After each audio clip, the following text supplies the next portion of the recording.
Hello, मी प्रियंका. तुमचं स्वागत आहे कोकणी व्लॉगर या यूट्यूब चॅनलवर.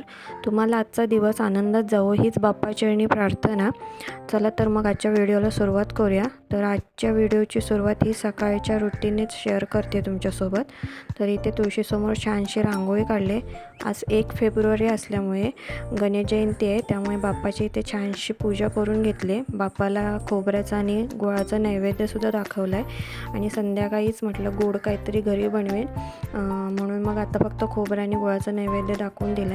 म्हणजे पूजा यांनीच केली आहे. तर संध्याकाळी माझी जेवणाची गडबड होईल, त्यामुळे मग श्रेयांला स्कूलमधून आणल्यानंतरच मी लगेचच बिर्याणी बनवायला घेतली. तर इथे व्हेजिटेबल बिर्याणी बनवते मी मार्केटमधून खूप साऱ्या भाज्या आधीच आणून ठेवल्या होत्या.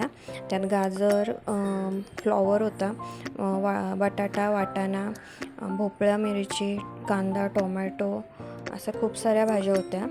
म्हणूनच मी ही बिर्याणी आज बनवायची ठरवली.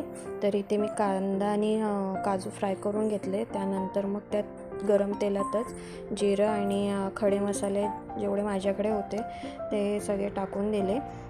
त्यानंतर मग तेजपत्तासुद्धा टाकला आणि त्यानंतर बारीक चिरलेला कांदा, 2 मीडियम साईजचेच कांदे घेतले होते, कारण आम्ही फक्त खाणारे 4 जणच होते. तुमच्याकडे जर जास्त असेल तर त्या प्रमाणात घ्या. आणि त्यानंतर घरीच बनवलेली आलं लसणाची पेस्ट घातली, कारण त्यामुळे टेस्ट खरंच खूप छान येते. बाजारच्या आलं लसणाच्या पेस्टपेक्षा घरी बनवलेले आलं लसणाची पेस्ट त्याची टेस्ट खूप छानच येते. त्यानंतर मग कुकरमध्ये टोमॅटो टाकला, तो चांगला नीट छान परतून घेतला बारीक होईपर्यंत. आणि नंतर मग घरी वापरले जाणारे मसाले त्यात टाकले. त्यानंतर थोडंसं चवीनुसार मीठ टाकून दिलं आणि नंतर मग थोडंसं पाणी ओतलं फक्त. आणि हे जे मी भाज्या ज्या सगळ्या निवडून ठेवल्या होत्या, म्हणजे कट करून ठेवलेल्या, त्यात दही मिक्स करून ठेवलं होतं आणि बिर्याणी मसाला जो टाकून ठेवला होता ते 10-15 मिनटं ते मॅगिनेट व्हायला ठेवलं होतं. तेच आता मी सगळं मिक्स करून घेते. आणि त्यानंतर थोडंसं पाणी टाकलं, कारण जे भाज्या थोड्याफार शिजायला हव्यात म्हणून.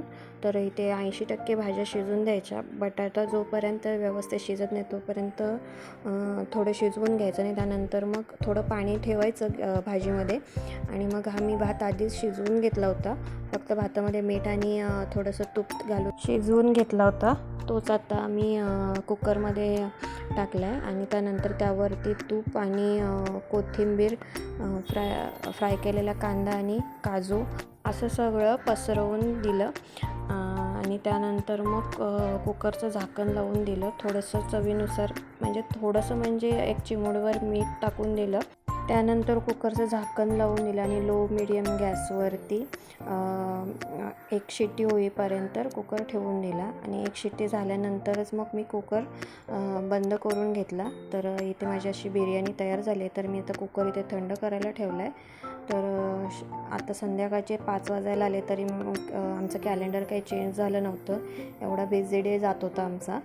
तर म्हटलं आता लक्षात आलं होतं तर म्हटलं चेंज करून घ्यावं. तर मी एक हे महालक्ष्मी कॅलेंडर आहे जे आम्ही आणलं होतं. हे माझ्या लग्नाचा फोटो आहे आणि हा गल्लीमध्ये मिळाला होता कॅलेंडर. दोन्हीसुद्धा लावले, चेंज करून दिले. आणि बिर्याणी बघा किती भारी झाली आहे. तर इथे मी बीटाची कोशिंबीर केली होती आणि शेवयाची खीर बनवली होती आणि पापड भाजले होते. तर आमचं जेवण वगैरे झालं. त्यानंतर गल्लीत आमच्या गणेश जयंती सेलिब्रेट होते, तिकडनं ते प्रसाद घेऊन आले, सगळे पाया पडून आले. त्यानंतर मग मी माझं स्किन केअर करायला घेतलं, कारण मला साखरपुड्याला जायचं होतं. तर पहिलं स्क्रब करून घेतलं. त्यानंतर मग मी बेसनाचा लेप लावून घेतला आणि थोडा एक 10-15 मिनटं ठेवून दिला. आणि बघा किती चेहरा क्लीन झाला आहे. मी घरातल्या घरातच क्लीनअप करते, पार्लरला जात नाही. चेहरा धुताना टिकळी पडली होती, त्यामुळे मग टिकळी लावून घेतली. आणि त्यानंतर एक शेवटचं काम जे राहिलं होतं, नेलपेंट मला काढून टाकायची होती. खूप दिवस झाले ठेवली होती, लावली होती. मग मी ती नेलपेंटसुद्धा रिमूव्ह केली.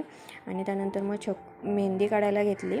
तर इथे पहिली आधी मी मेहंदी काढायला घेतली, त्यामुळे छकोली आली होती. मग तिच्या हातावर पहिली मेहंदी काढून घेतली. तर ती बघा किती खुश आहे 2 हातावर मेहंदी काढल्यामुळे. तर मी सुद्धा काढली. तर तुम्हाला आजचा व्हिडिओ कसा वाटला हे मला नक्की कळवा. बाय.